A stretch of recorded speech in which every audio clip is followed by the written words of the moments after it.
శ్రీ గురుభ్యో నమః. యజ్ఞాల గురించిన పరిచయాన్ని మనం పరమాత్మ ద్వారా అందుకుంటున్నాం. ఆ యజ్ఞాలలో దైవ యజ్ఞాల గురించిన ప్రస్తావాన్ని పరమాత్మ మన ముందు ఉంచాడు. ఇంతేకాకుండా తత్వజ్ఞానంతో చేసేటువంటి జ్ఞానయజ్ఞాన్ని గురించిన పరిచయాన్ని కూడా మనకు ప్రసాదించాడు. ఈ తత్వజ్ఞానం కలగటం కోసం చేసేటువంటి దైవయజ్ఞాలను ఏ రకంగా ముందుకు తీసుకువెళ్ళాలి అనే విషయాన్ని పై శ్లోకాలలో కూడా ఉదహరించాడు. ప్రాణాయామ ప్రత్యాహారాదులన్నిటినీ ఎలా సాధించుకోవాలి, ప్రత్యాహారాన్ని సాధించుకుని ధారణాధ్యాన సమాధులను ఎట్లా మనం సిద్ధింపజేసుకోవాలి అనే విషయాన్ని కూడా నిన్నటి రోజున పరమాత్మ మనకు అనుగ్రహించాడు. ఇలా చాలా రకాలైనటువంటి యజ్ఞాల ద్వారా మానవుడు తను పొందవలసినటువంటి పరమ ప్రయోజనాన్ని పొందవలసింది అని పరమాత్మ సూచన చేశాడు. ఈ సూచనలలోనే భాగంగా పై శ్లోకంలో పరమాత్మ అనేక యజ్ఞాల గురించిన ప్రస్తావనలను చేస్తున్నాడు. అనేక యజ్ఞాలున్నాయి, చాలా యజ్ఞాలున్నాయి, చాలా రకాలైన యజ్ఞాలున్నాయి. ఆ యజ్ఞాలతో మానవులు తమ తమ పాపాలను పోగొట్టుకుని తమ తమ మనసులలో ఉండేటువంటి దుస్సంస్కారాలను తొలగింపజేసుకుని జ్ఞాన మార్గంలోకి ప్రవేశించేటువంటి అర్హతను పొందవలసింది అని పరమాత్మ చెప్పబోతున్నాడు. అలా చెప్పబోతూ ఈ శ్లోకంలో ఇలా అంటున్నాడు: ద్రవ్యయజ్ఞాస్తపోయజ్ఞాః యోగయజ్ఞాస్తథాపరే స్వాధ్యాయ జ్ఞానయజ్ఞాశ్చ యతయః సంశితం వ్రతాః అని. ఓ అర్జున, కొంతమంది ఈ లోకంలో ద్రవ్యయజ్ఞాలు చేసేవాళ్ళు ఉన్నారు, కొంతమంది తపోయజ్ఞాలు చేసేవాళ్ళు ఉన్నారు, తపస్సులనే యజ్ఞాలుగా భావించి చేసేవారు ఉన్నారు. కొంతమంది యోగాలను అభ్యాసం చేసి యోగాంగాలను జాగ్రత్తగా అభ్యాసంలో ఉంచుకుని యోగయజ్ఞాలను చేసేవారు ఉన్నారు. కొంతమంది స్వాధ్యాయాన్నే యజ్ఞంగా, మోక్షశాస్త్రాలను అధ్యయనం చేయటం అనేదాన్నే యజ్ఞంగా భావించేవారున్నారు. కొంతమంది తత్వజ్ఞానాన్ని సంపాదించటమే యజ్ఞంగా భావించేవారున్నారు. స్వాధ్యాయ జ్ఞానయజ్ఞాశ్చ. వీరందరూ యతయః నిరంతరం ప్రయత్నశీలంగా ఉన్నారు, ప్రయత్నశీలులై ఉన్నారు. అంతేకాదు సంశితవ్రతాః, వారి యొక్క వ్రతాలను, నియమాలను సంశితం అంటే తీక్ష్ణం చేసుకుని ఆ వ్రతాల ద్వారా, ఆ నియమాల ద్వారా, ఆ నియమపూర్వకమైనటువంటి యజ్ఞాల ద్వారా వారు సాధించవలసినటువంటి ప్రయోజనాన్ని సాధించేందుకు ముందుకు సాగుతున్నారు. ఇట్లాంటి మహానుభావులు చాలామందే ఉన్నారు. ఎవరు వారు? ద్రవ్యయజ్ఞాః, ద్రవ్యాలతో యజ్ఞం చేసేవారు, ద్రవ్యసాధ్యమైనటువంటి యజ్ఞాలను చేసేవారు. తపోయజ్ఞాః, తపస్సునే యజ్ఞంగా భావించి చేసేవారు. యోగయజ్ఞాః, యోగయజ్ఞాన్ని చేసేవారు. స్వాధ్యాయ యజ్ఞాన్ని చేసేవారు, జ్ఞానయజ్ఞాన్ని చేసేవారు, నియమాలను శ్రద్ధగా ఆచరించేవారు. తమ తమ యజ్ఞాలను తీక్ష్ణం చేసుకుంటూ తమ తమ మార్గాన్ని సుగమం చేసుకునేవారు చాలామంది ఉన్నారు. వీరిలో మొదటి రకం వారు ద్రవ్యయజ్ఞాలను చేసేవారు. ద్రవ్యయజ్ఞాలు అంటే ద్రవ్యాలతో చేసేటువంటి యజ్ఞాలు, ఏదో ఒక ద్రవ్యాన్ని తీసుకుని చేసేటువంటి యజ్ఞం. ఈ యజ్ఞాన్ని ప్రాథమికంగా మనం రెండుగా విభజించవచ్చు, లేదా మూడుగానైనా విభజించవచ్చు. ఒకటి ఇష్టం, రెండవది పూర్తం, మూడవది దత్తం. ఇలా మూడుగా విభజించుకోవచ్చు, లేదా ఇష్టం పూర్తం అని రెండుగానైనా విభజించుకోవచ్చు. ఇష్టం అంటే దేవతలను ఉద్దేశించి చేసేటువంటి యజ్ఞం. ఆ యజ్ఞం గురించిన ప్రస్తావన పరమాత్మ దైవమేవాపరే అనే శ్లోకంలో చేయనే చేశాడు. కాబట్టి ఆ ఇష్టం అనే యజ్ఞం తాలూకు వివరణ ముందు శ్లోకంలో మనం చేసేసుకున్నాం కాబట్టి ఇష్టాన్ని ప్రస్తుతం చేసుకోక్కర్లేదు. రెండవ రకమైనటువంటి యజ్ఞం పూర్తం అనేటువంటి యజ్ఞం. ఇది కూడా ద్రవ్యంతో చేసేటువంటి యజ్ఞం. ఈ పూర్తం కింద ఏమేమి వస్తాయి అంటే వాపీ కూప తటాకాది, దేవతాయతనాది చ, అన్నప్రదానం ఆరామ పూర్తమిత్యభిధీయతే అని ప్రామాణిక శ్లోకం.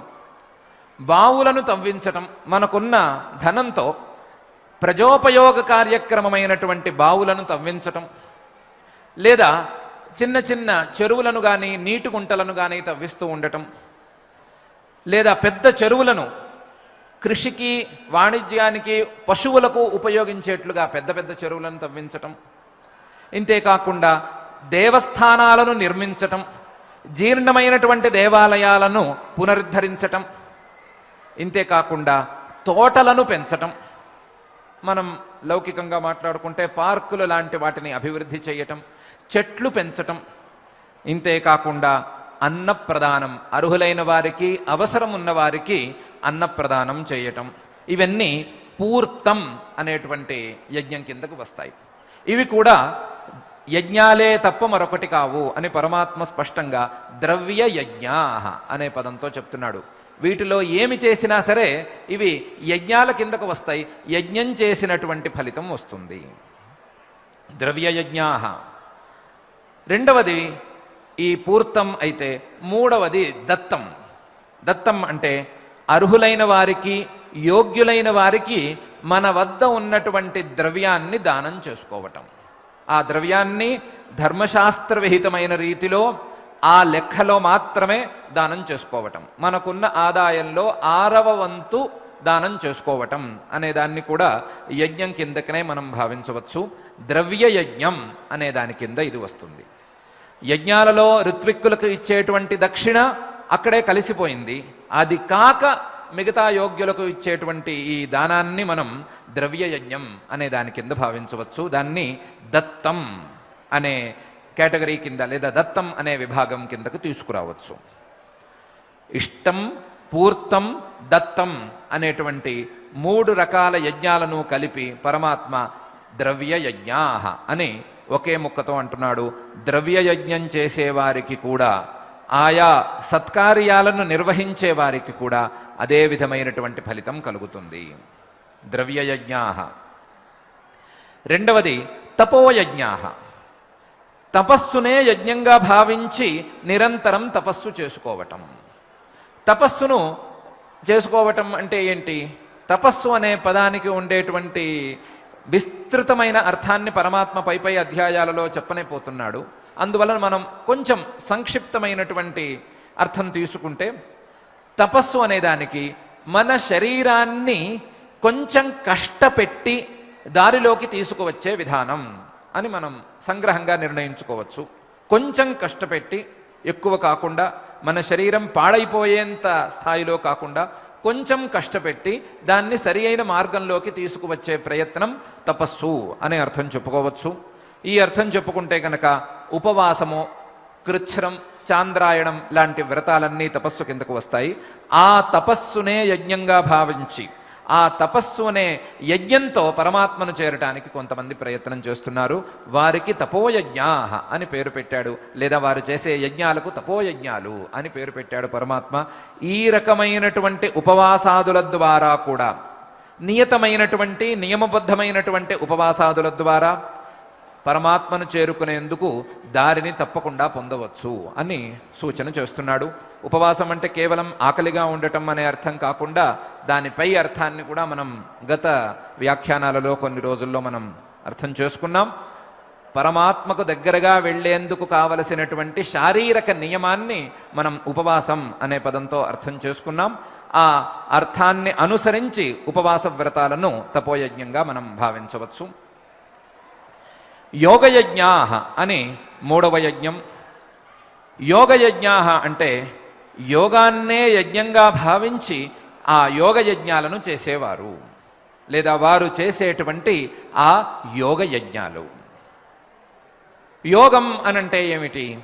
యోగం అంటే ఏమిటి? ఈ కాలంలో మనకి యోగం అనే పదం బాగా ప్రాచుర్యంలోకి వచ్చింది, విస్తృతమైనటువంటి ప్రచారంలో ఉన్నది యోగం అనేది.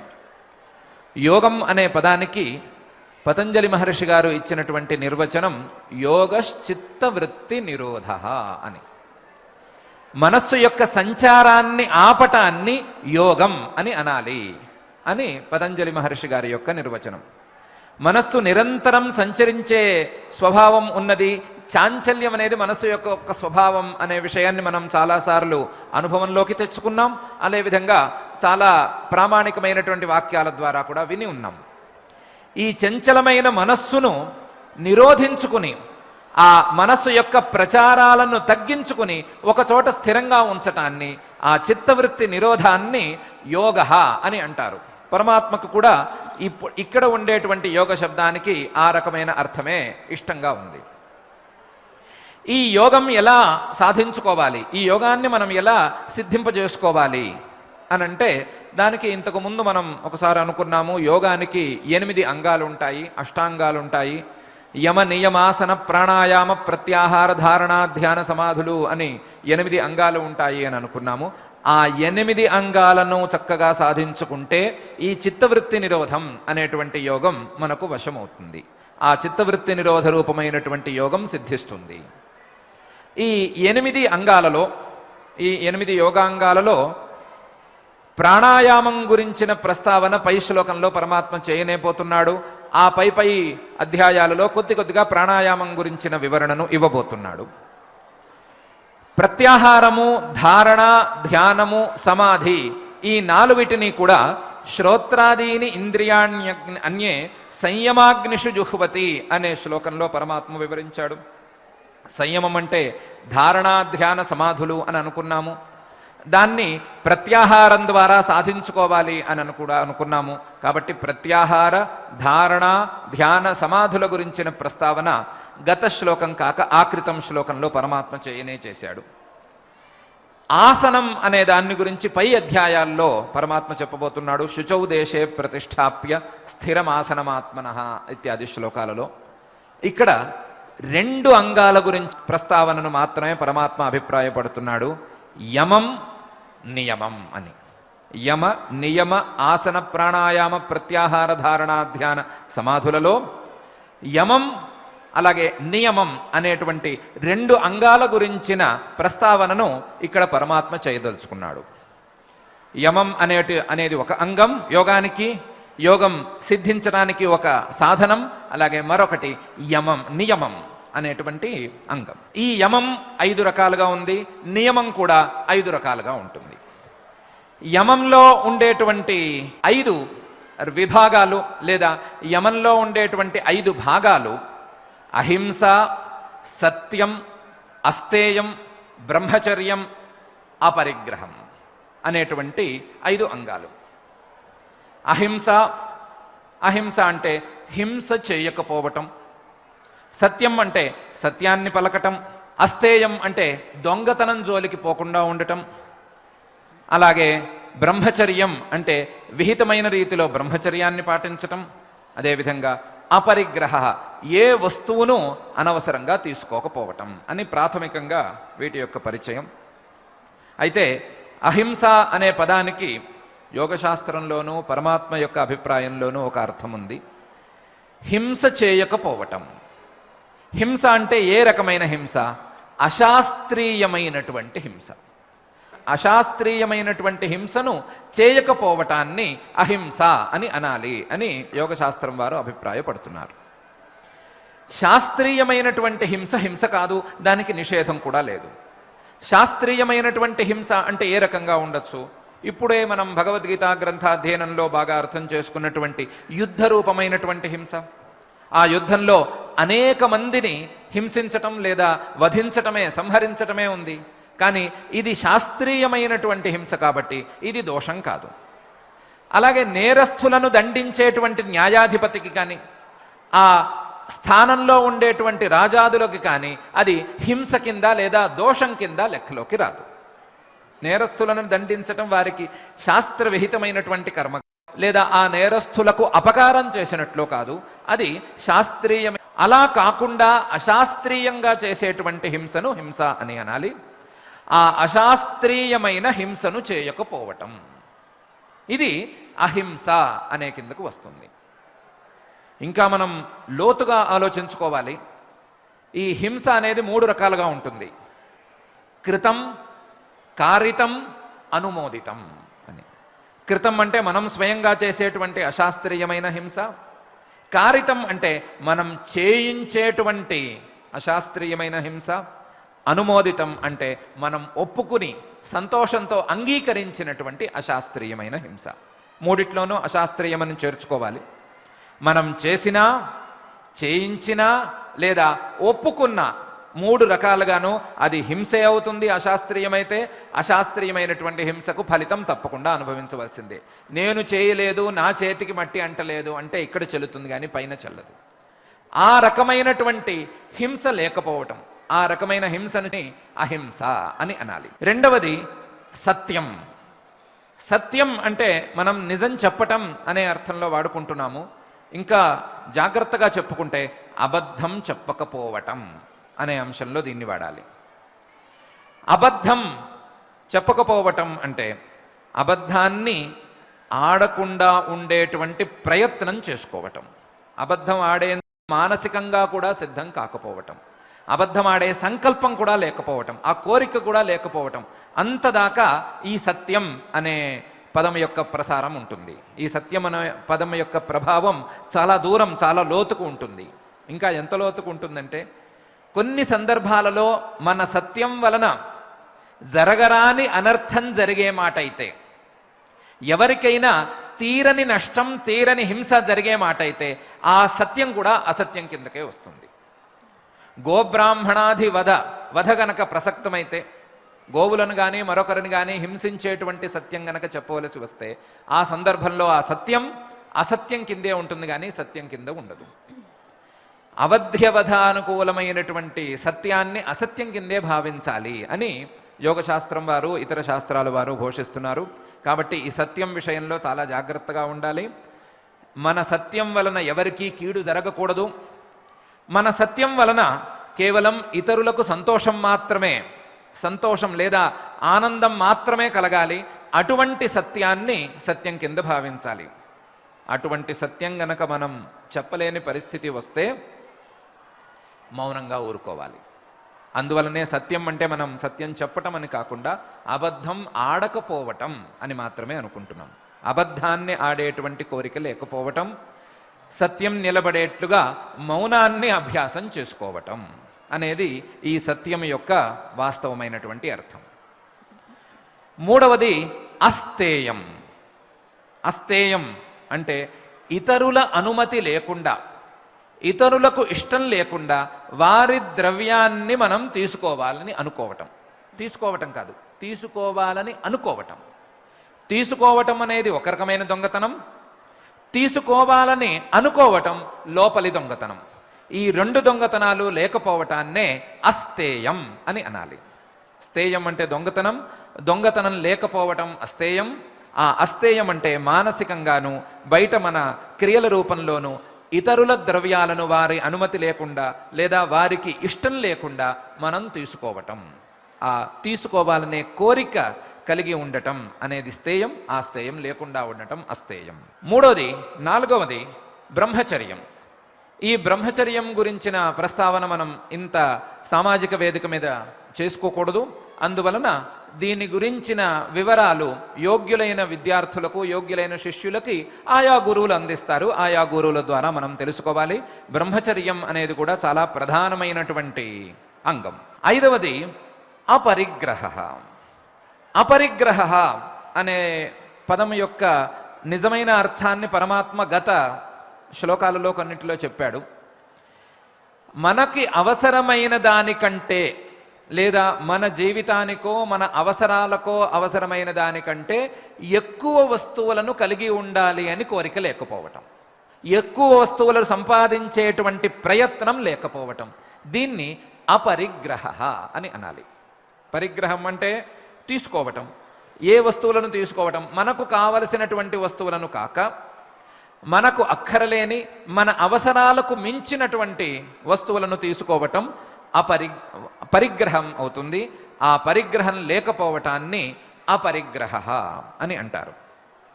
ఈ 5టిని కలిపితే అహింస, సత్యం, అస్థేయం, బ్రహ్మచర్యం, అపరిగ్రహ అనేటువంటి 5టిని కలిపితే వీటికి యమాహ అని పేరు. యమాహ అంటే మనం చేయరానివి లేదా చేయకుండా నిలబడవలసినవి, చేయకుండా ఆపుకోవలసినవి అని అర్థం. ఆ చేయకుండా ఆపుకోవలసినవి ఈ యమః అనే 5. ఈ యమాలు కాక మిగతా 5 నియమాలు కూడా ఉన్నాయి. ఆ నియమాలు శౌచం, సంతోష, తపః, స్వాధ్యాయ, ఈశ్వర ప్రణిధానం అనే 5. శౌచం అంటే 2 రకాల శౌచం. శౌచం అంటే శుచిగా ఉండటం.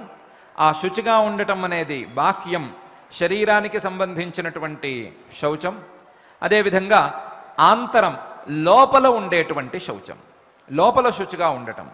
శరీరం శుచిగా ఉండటం అంటే స్నానాదులను విహిత కాలంలో చేయటం, చేయవలసిన కాలంలో స్నానాదులను చేయటం, మన శరీరంలో ఉండేటువంటి భాగాలను ఆయా సందర్భాలలో ప్రక్షాళన చేసుకోవటం, వీటిని శౌచం అని అనుకోవటం.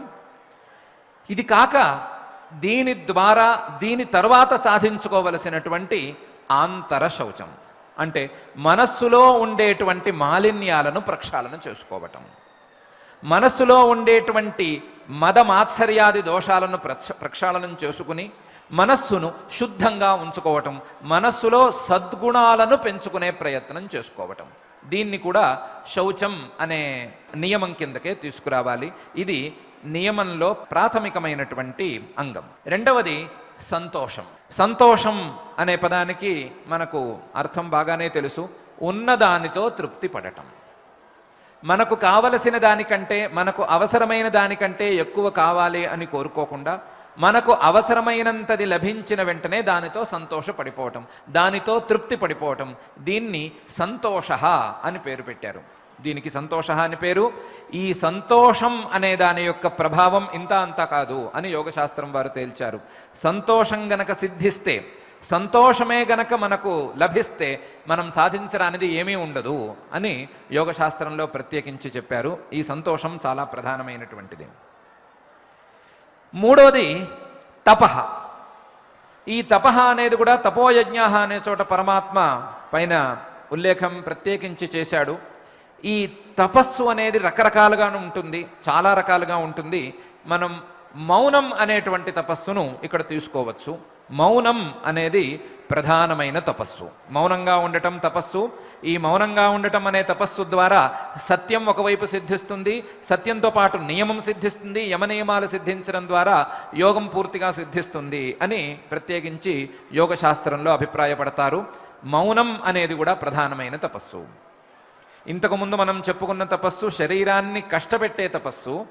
ఈ మౌనం అనే తపస్సు శరీరాన్ని కష్టపెడుతుందో కష్టపెట్టదో, ఇతరులను కష్టపెడుతుందో మనకు తెలియదు, కానీ 2 రకాలుగా మాత్రం ఉంటుంది. ఆకార మౌనం, కాష్ఠ మౌనం అని. ఆకార మౌనం అంటే కేవలం మాట మాత్రమే లేకపోవటం. కాష్ఠ మౌనం అంటే మాట కాకుండా ఏ రకమైన ఇంగితం కూడా లేకపోవటం, ఏ రకమైన చేష్ట లేకపోవటం. ఆకార మౌనంలో ఆ వ్యక్తి కేవలం మాట్లాడకుండా ఉంటాడు, కానీ తన అభిప్రాయాన్ని వివిధ చేష్టలతో ప్రదర్శిస్తూ ఉంటాడు. మౌన వ్రతం పట్టేవాళ్ళు చాలామంది ఎదుటి వాళ్ళని హింసించడం మనం చూస్తూనే ఉన్నాము. వారికున్న అభిప్రాయాలన్నిటినీ సైగల ద్వారా చెప్తారు. ఆ సైగలు వారికి అర్థమవుతాయి కానీ వినేవారికి అర్థం కావు.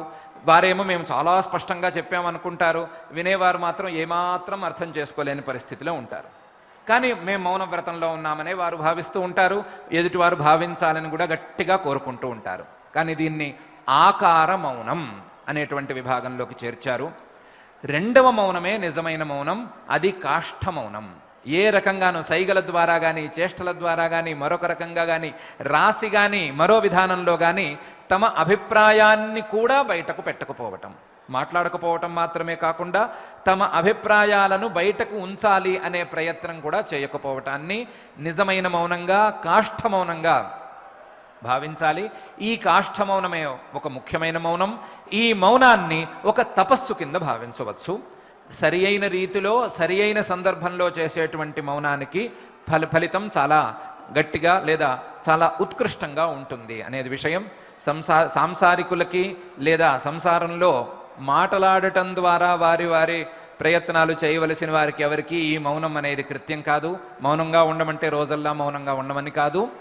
ఆయా సమయాల్లో లేదా ఒక నిర్దిష్టమైన సమయంలో కానీ, శాస్త్రీయమైన సమయంలో కానీ తమ అభిప్రాయాలను కూడా బయటకు పెట్టకుండా ఒక కట్టె నిలిచి ఉండటం అనేదాన్ని కాష్ఠమౌనం అని యోగశాస్త్రం వారు నిర్దేశిస్తారు. ఇది ఒక తపస్సు అని వారు చెప్తారు. నాలుగవది స్వాధ్యాయ. స్వాధ్యాయ అనే పదానికి రెండు అర్థాలు చెప్పాలి. ఒకటి, యోగ్యులైన వారు చేసే వేదాధ్యయనాదులు ఒక స్వాధ్యాయం. రెండవది, మోక్షం కోరేటువంటి ప్రతి వ్యక్తి చేసే మోక్షశాస్త్రం యొక్క అధ్యయనం. మోక్షశాస్త్రాధ్యయనాన్ని స్వాధ్యాయం అని అనుకోవచ్చు. దీన్ని మించి ప్రణవజపాది స్వాధ్యాయాన్ని కూడా యోగశాస్త్రంలో చెప్పారు, కానీ దాని యొక్క అర్హులు చాలా స్వల్పంగా ఉంటారు కాబట్టి దాని గురించిన ప్రస్తావన మనం ఎక్కువ చేసుకోకర్లేదు. మోక్షశాస్త్రాధ్యయనం స్వాధ్యాయం. ఆ మోక్షశాస్త్రాధ్యయనాన్ని కూడా యోగాంగంగా భావించాలి అని యోగశాస్త్రం వారు చెప్తారు. పరమాత్మ ఆ మోక్షశాస్త్రాధ్యయనాన్ని ఒక యజ్ఞంగా భావించి స్వాధ్యాయ యజ్ఞం అనే అభిప్రాయంతో చేయమని మనకు ఉపదేశం చేస్తున్నాడు.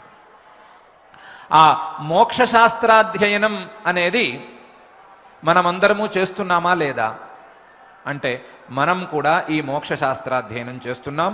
మనం ఇప్పుడు చేసేటువంటి ఈ భగవద్గీతా గ్రంథం యొక్క అధ్యయనం మోక్షశాస్త్రాధ్యయనమే కాక మరొకటి కాదు. కాబట్టి మోక్షశాస్త్రాధ్యయనం అనేటువంటి స్వాధ్యాయాన్ని మనం ఎంతో కొంత చేస్తున్నాం. అయితే ఈ మోక్షశాస్త్రాధ్యయనాన్ని మనం రెండు రకాలుగా చూసుకోవచ్చు. పరమాత్మ చెప్పినట్టుగా స్వాధ్యాయ యజ్ఞాః జ్ఞానయజ్ఞాః అని రెండుగాలుగా విభజించుకుని, స్వాధ్యాయ యజ్ఞం అంటే ఆ మోక్షశాస్త్ర గ్రంథం యొక్క పారాయణం అని మనం భావించుకోవచ్చు. జ్ఞానయజ్ఞం అంటే ఆ మోక్షశాస్త్రంలో చెప్పినటువంటి అర్థాన్ని ఎంతో కొంత మనస్సుకు ఎక్కించుకునేటువంటి ప్రయత్నం, లేదా ఆ అర్థాన్ని తెలుసుకునేటువంటి ప్రయత్నం అని భావించవచ్చు. ఇలా స్వాధ్యాయ యజ్ఞం, జ్ఞానయజ్ఞం రెండు యజ్ఞాలు కలిపితే మనం చేసేటువంటి భగవద్గీతా గ్రంథం యొక్క అధ్యయన యజ్ఞం అవుతుంది. కాబట్టి మనం కూడా మంచి యజ్ఞాల దారిలో తప్పకుండా ఉన్నాము అని మనం నమ్మవచ్చు. మనల్ని ఇటువంటి యజ్ఞ మార్గంలో నడిపిస్తున్నటువంటి ఆ యజ్ఞ పూజ్యుడికి ఈ సందర్భంగా మనం మరొకసారి ప్రార్థనాపూర్వకంగా నమస్కారం తెలియజేసుకుంటూ, ఈ స్వాధ్యాయం అనేది, ఆ మోక్షశాస్త్రాధ్యయనం అనేది కూడా ఒక నియమాంగం. ఆ నియమం, స్వాధ్యాయం అనేటువంటి నియమం సిద్ధిస్తే ఏమవుతుంది అంటే, స్వాధ్యాయాదిష్టదేవత సంప్రయోగ అని యోగ సూత్రంలో స్వాధ్యాయం గనక చక్కగా చేసుకున్నట్లయితే మనం కోరిన, మనకు ఇష్టమైనటువంటి దేవత మన ముందు సాక్షాత్కరిస్తుంది. ఆ స్వాధ్యాయం యొక్క గొప్పదనం అంత తీవ్రంగా ఉంటుంది అని చెప్తున్నారు. ఈ స్వాధ్యాయంలోనే మంత్రజపాలను కూడా మనం చేర్చుకోవచ్చు. మనకు ఇష్టమైనటువంటి దేవతా ప్రార్థనా శ్లోకాలను పారాయణం చేసుకునే వాటిని కూడా ఇక్కడే చేర్చుకోవచ్చు. ఏం చేసుకున్నా సరే ఇది ఒక యజ్ఞం లేదా ఇది ఒక నియమాంగం కింద మనం భావించవచ్చు. ఇది నాలుగవది. ఐదవది ఈశ్వర ప్రణిధానం. మనం చేసేటువంటి ప్రతి కర్మను, మనం చేసేటువంటి ప్రతి సత్కర్మను ఈశ్వరార్పణ బుద్ధ్యా, ఆ ఈశ్వరుడికే పూర్తిగా సమర్పించేసేయటం. ఈశ్వరుడికి మనం చేసేటువంటి ప్రతి పనిని ఫలాపేక్ష లేకుండా సమర్పించడం, దీన్ని ఈశ్వర ప్రణిధానం అని అంటారు. మనం చేసేటువంటి ప్రతి సత్కర్మకు ఫలితం మనకే దక్కాలి అనే కోరిక లేకుండా, మనం చేసే ప్రతి పని మనకు ఫలితంతో నిమిత్తం లేకుండా పరమేశ్వరార్పణంగా మారిపోవాలి. పరమేశ్వరుడు యొక్క అనుగ్రహార్థం లేదా పరమేశ్వరుడు యొక్క ఆజ్ఞతో చేసేటువంటి క్రియగా ఉండాలి అనే భావనతో పరమేశ్వరార్పణం చేయటాన్ని ఈశ్వర ప్రణిధానం అని అంటారు. ఆ ఈశ్వర ప్రణిధానం అనేది కూడా నియమాంగం. ఇలా యమాలు, నియమాలు అనే రెండిటిని కలిపి యోగ అనే పదంతో పరమాత్మ మనకు ఇక్కడ ఉంచాడు. ఇందులో కూడా మనం సరిగ్గా విభాగాన్ని గమనించుకుంటే, యమాలు అంటే మనం చేయకూడనివి, నియమాలు అంటే మనం ఆచరించవలసినవి అని కూడా మనం అర్థం చేసుకోవచ్చు. యమస్వరూప సకలా నివృత్తి తథా ప్రవృత్తిర్నియమస్వరూప అని అంటారు. ఇంకా మనం సులభంగా చెప్పుకోవాలంటే డోంట్స్ అంటే అది యమం, డూస్ అంటే అవి నియమాలు. చేయవలసినవి నియమాలు, మనం చేయకూడనివి యమాలు. అలా యమాలను నియమాలను జాగ్రత్తగా గనక మనం సంపాదించుకున్నట్లయితే, ఆ యమ నియమాల ద్వారా ఆసనం సిద్ధించినట్లయితే, ఆసనం ద్వారా ప్రాణాయామం గనక లభించినట్లయితే, తర్వాత వచ్చేటువంటి ప్రత్యాహారము, ధారణ, ధ్యానము, సమాధి ఇవన్నీ వస్తే అష్టాంగ యోగోపేతమైనటువంటి యోగం గనక సిద్ధిస్తే మనకు కూడా ఆ చిత్తవృత్తి నిరోధం, పతంజలి మహర్షి గారు చెప్పినటువంటి చిత్తవృత్తి నిరోధం తప్పకుండా అందుతుంది అనే సూచన చేయటం కోసం పరమాత్మ యోగయజ్ఞా అనే పదాన్ని ఇక్కడ ఉంచాడు. ఆ యోగయజ్ఞా తథాపరే, కొంతమంది అలాంటివి యోగయజ్ఞాలను చేస్తున్నారు. వారు చేసేటువంటి యోగయజ్ఞాలు ఇలా నియమస్వరూపంగాను అదేవిధంగా యమస్వరూపంగాను కనిపిస్తున్నాయి అని ఉపదేశం చేస్తున్నాడు.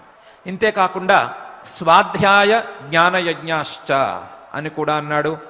ఆ నియమాలలో ఉండేటువంటి స్వాధ్యాయాన్ని విడిగా తీసి ఆ స్వాధ్యాయాన్ని రెండుగా విభజించి, స్వాధ్యాయం అంటే మోక్షశాస్త్రాధ్యయనం, జ్ఞానం అంటే ఆ మోక్షశాస్త్రం యొక్క అర్థాన్ని తెలుసుకుని ఎంతో కొంత ఆచరించేటువంటి ప్రయత్నం అనేదాన్ని రెండింటినీ విడిగా చూపిస్తూ స్వాధ్యాయ యజ్ఞాన్ని కొంతమంది చేస్తున్నారు, కొంతమంది జ్ఞానయజ్ఞాన్ని కూడా చేసుకుంటున్నారు. వీరందరూ కూడా యజ్ఞాలనే చేస్తున్నారు. యజ్ఞాలను అందరూ చేస్తున్నారు. వీరందరూ ఎవరు అంటే దానాలు చేసేవారు కావచ్చు, లేకపోతే తపస్సు చేసేవారు కావచ్చు, లేకపోతే యోగాంగాలైనటువంటి యమనియమాలను సాధించేవారు కావచ్చు, లేదా స్వాధ్యాయాన్ని చేసుకునేవారు, లేదా జ్ఞానాన్ని సంపాదించుకునేటువంటి ప్రయత్నం చేసేవారు. వీరెవరైనా సరే వారు యజ్ఞాలనే చేస్తున్నారు. అయితే యజ్ఞాలను చేయటం కాకుండా ఈ యజ్ఞాలు చేయటంలో పైమెట్టుకు ఎదగాలి అనే ప్రయత్నం చేసేవారిని పరమాత్మ మరింత పైకెత్తి చూపిస్తూ యతయః అని కూడా అంటున్నాడు. యతయః నిరంతరం ప్రయత్నశీలంగా ఉన్నారు. ప్రయత్నశీలంగా ఉండి వారు చేసేటువంటి యజ్ఞాలలో పై మెట్లను సాధించుకోవటానికి ప్రయత్నం చేస్తున్నారు. ఏ రకమైన ప్రయత్నం చేస్తూ వారు పై మెట్లను సంపాదించుకుంటున్నారు అంటే సంశిత వ్రతాః, వాళ్ళ నియమాలను తీక్ష్ణం చేసుకుని, వారి వారి నియమాలను మరింత కఠినం చేసుకుని, వారి వారి యజ్ఞాలను సరి అయిన దారిలో నడిపించుకుని శ్రద్ధాస్తిక్యాదులతో ముందుకు తీసుకువెళుతున్నారు. ఇటువంటి వారు మరింత ప్రభావవంతంగా ఆ యజ్ఞాల ఫలితాలను అందుకుంటున్నారు అని పరమాత్మ యతయః సంశిత వ్రతాః అనే 2 పదాలలో సూచన చేశాడు. ఇదే విషయాన్ని యోగ సూత్రంలో పతంజలి మహర్షి గారు కూడా చాలా స్పష్టంగా చెప్పారు. తే జాతి దేశ కాల సమయా అనవచ్ఛిన్నాః సార్వభౌమాః మహావ్రతం అని. ఇంతకు ముందు చెప్పుకున్నటువంటి అహింస, సత్యం, అస్తేయం, బ్రహ్మచర్యం, అపరిగ్రహం కావచ్చు, లేదా శౌచం, సంతోషం, స్వాధ్యాయం, ఈశ్వర ప్రణిధానం, తపస్సు లాంటి అంగాలు కావచ్చు, ఏమైనా కావచ్చు, ఏదో కాస్త చేసుకోవటం, ఏదో ఆయా కాలాలలో చేసుకోవటం, లేదా పరిమితంగా చేసుకోవటం అనేది ఒక తీరు. ఇలా కాకుండా అపరిమితమైన సాధన ద్వారా ఈ యోగాంగాలను సాధించుకోవటం అనేది అది చాలా విశిష్టమైన తీరు. ఆ తీరును సంపాదించుకుంటే దానికి మహావ్రతం అని పేరు అని ఈ పతంజలి మహర్షి గారు ఈ సూత్రంలో చెప్తున్నారు. ఆ అపరిమితంగా దాన్ని సాధించుకోవటం అంటే ఏమిటి అంటే, అహింస అనే ఒక అంశం తీసుకుంటే హింసను చేయకపోవటం అంటే అందరూ అందరినీ హింసించేవారేమి కారు. కొన్నిటిని మాత్రమే కదా అందరూ హింసించేది, కొంతమంది హింసించేది. అట్లా కాకుండా ఒక జాతికి పరిమితం కాకుండా, ఏదో మేము కుక్కలను హింసించము, ప్రేమగా చూసుకుంటాము, కానీ మేకలను మాత్రం విడిచిపెట్టము అని కాకుండా, ఏ జాతికి ఈ నియమాన్ని వర్తింపజేయకుండా, ఈ జాతికి మాత్రమే ఈ అహింసా నియమం, ఇతర జాతులకు మాత్రం మాకు అహింసా నియమం లేదు అనే భావన లేకుండా, జాతితో నిమిత్తం లేకుండా ఏ ప్రాణిని నేను అశాస్త్రీయంగా హింసించను అనేటువంటి వ్రతాన్ని కలిగి ఉండటాన్ని సార్వభౌమ వ్రతం అని భావించవచ్చు. ఇంతేకాకుండా కొన్ని కాలాల్లో ఏదో ఆదివారం నాడు, ఏకాదశి రోజు, పౌర్ణమి, పండగ లాంటి రోజుల్లో నేను ఏ ప్రాణిని హింసించను, ఎవరిని కష్టపెట్టను, కానీ మిగతా రోజుల్లో మాత్రం మామూలుగా ఉంటాను అని కాకుండా, కాలంతో నిమిత్తం లేకుండా ఏ కాలంలోనైనా సరే, అది మెలకువగా ఉన్న కాలమైనా సరే, నిద్రపోతున్న కాలమైనా సరే, ఎప్పటికీ ఏ ప్రాణిని నేను హింసించను, అబద్ధం ఆడను, లేకపోతే నా యొక్క శౌచాన్ని, మనసులో ఉండేటువంటి దోషాలను నేను ఉంచుకోను, వెంటనే బయటికి తోసేసుకుంటాను అనేటువంటి నియమాన్ని కలిగి ఉండటాన్ని సార్వభౌమ మహావ్రతం అని అంటున్నాడు. అలాగే ఫలానా దేశంలో ఫలానా ప్రదేశంలో నేను నియమాలను పాటిస్తాను, పుణ్యక్షేత్రాలకు వచ్చినప్పుడు మాత్రం ఏ రకమైన తప్పులను చేయను, మిగతా క్షేత్రాలు పాపక్షేత్రాల కింద భావించి అక్కడ పాపాలను మాత్రమే చేసుకుంటూ ఉంటాను అని కాకుండా, దేశంతో నిమిత్తం లేకుండా ఏ ప్రదేశంలో మనం ఉంటున్నా సరే నియమాలను పాటించుకుంటూ ఉంటే దానికి పతంజలి వారికి పెట్టినటువంటి పేరు మహావ్రతం. ఇంతేకాకుండా ఒక ప్రయోజనం కోసం ఫలానా ప్రాణిని హింసించకపోతే, ఫలానా కాలంలో ఫలానా ప్రాణిని హింసించకపోతే, లేదా ఈ కాలంలో నువ్వు గనక అసత్యం చెప్పకుండా ఉంటే గంట సేపో లేదా పూజ చేస్తున్నంతసేపో అసత్యం చెప్పకుండా ఉంటే నీకు పూజ ఫలిస్తుంది అనే మాట విని పూజ ఫలించటం కోసం జాగ్రత్తగా నోరు కట్టుకుని అసత్యం ఆడకుండా ఉండటం అనే మాట లేకుండా, ఏ ప్రయోజనాన్ని ఉంచుకోకుండా, ప్రయోజనంతో సంబంధం ఏమాత్రం లేకుండా, ప్రయోజన సంబంధం లేని అసత్యం ఆడను అనేటువంటి నియమాన్ని ఆయన సార్వభౌమ మహావ్రతం. సార్వభౌమ ఏ భూమిలో ఏ దశలో చూసినా సరే ఆ వ్రతాన్ని నియమంగా పాలించటం అనేదాన్ని మహావ్రతం, మహానియమం అనేదాన్ని భావించవచ్చు. ఆ మహావ్రతం చేసినప్పుడే ఏ జాతికి అంటని, ఏ దేశ కాలాలకు నిమిత్తం లేని, ఏ ప్రయోజనాన్ని ఆశించనటువంటి నియమమే అసలు సిసలు నియమం. ఈ అసలు సిసలు నియమం చేసినప్పుడే దాని యొక్క పరిపూర్ణమైన ఫలితం వస్తుంది అని పతంజలి మహర్షి గారు కూడా చెప్పారు. ఆ విషయాన్ని పరమాత్మ ఇక్కడ ప్రత్యేకించి యతయః సంశిత వ్రతాః అనే పదంలో ఆ సంశిత వ్రత తమ తమ నియమాలను తీక్ష్ణం చేసుకుని, తమ తమ నియమాలను కఠినం చేసుకుని ఆ నియమాల ద్వారా ఆ నియమాలతో కూడినటువంటి యజ్ఞాలను చేస్తున్నారు. ఈ యజ్ఞాలను చేసినప్పుడు వారు వారి వారి ఫలితాలను తప్పకుండా పొందుతున్నారు. వారి వారి ఫలితాలను పొందటంలో సందేహం ఏమాత్రం అక్కర్లేదు. సందేహం లేని ఫలితాలను వారు పొందుతారు. అయితే నియమాలు, యజ్ఞాలు, నియమపూర్వకమైనటువంటి యజ్ఞాలు, వీటి మీద దృష్టి పెట్టుకోవాలి మానవులు అని ఈ శ్లోకంలో పరమాత్మ మనకు సూచన చేస్తున్నాడు. ద్రవ్యయజ్ఞాః తపోయజ్ఞాః యోగయజ్ఞాస్తథాపరే స్వాధ్యాయ జ్ఞానయజ్ఞాశ్చ యతయః సంశితం వ్రతాః అనే శ్లోకంలో ఈ శ్లోకాన్ని మనం బాగా అర్థం చేసుకుని మనకు ఉన్నంతలో ఎంతో కొంత దానం చేసేటువంటివి లేదా సత్కార్యాలు చేసేటువంటి ప్రవృత్తిని కలిగి ఉండి మనం ఎంతో కొంత జాగ్రత్తగా తపస్సు చేసుకుంటూ, ఎంతో కొంత జాగ్రత్తగా జపాదులను చేసుకుంటూ, యోగాంగాలైనటువంటి యమనియమాలలో మనకు చేతనైనంత మనం సాధించుకుంటూ, మనం నిత్యం నిరంతరం చేస్తున్నటువంటి ఈ స్వాధ్యాయ యజ్ఞాన్ని, జ్ఞానయజ్ఞాన్ని ముందుకు తీసుకువెళుతూ మన నియమాలను క్రమక్రమంగా తీక్ష్ణం చేసుకుంటూ పరమాత్మ చెప్పినటువంటి ఆ యజ్ఞాల యొక్క ఫలితాలను పరిపూర్ణంగా పొందే ప్రయత్నం చేద్దాం. ఆ ఫలితాలను పరిపూర్ణంగా పొందేటువంటి ప్రయత్నాన్ని సఫలం చేయమని ఆ అఖిలాండకోటి బ్రహ్మాండ నాయకుడిని వేడుకుందాం.